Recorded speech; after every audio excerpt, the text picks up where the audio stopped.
আলো চ্যাপ্টারের একটা সমস্যা del equal to i1 plus i2 minus a খুব সহজে আমরা শিখতে পারি। সেটা হচ্ছে ত্রিভুজ, চতুর্ভুজ ও ত্রিভুজ, এই কথাটা মনে থাকলেই শিখতে পারবো।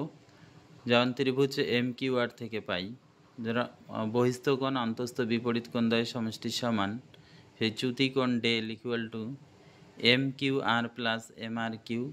সেখান থেকে আমরা পাবো i1 minus r1 plus i2 minus r2 এবং i1 i2 minus r1 plus r2। 1 নম্বর।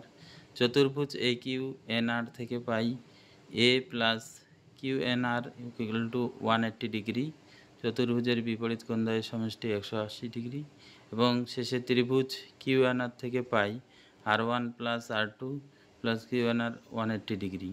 এবং 2 আর 3 থেকে আমরা পাবো এ equal to r1 plus r2। সেটা 1 নম্বরে বসিয়ে দিলেই আমরা শিখতে পারবো del i1 plus i2 minus a। এখানে হচ্ছে i1 হলো আপাতন কোণ এবং i2 নির্গমন কোণ। বাই স্টুডেন্ট, এর থেকে পরবর্তী সমস্যাগুলোর সমাধান দিয়ে দেবো।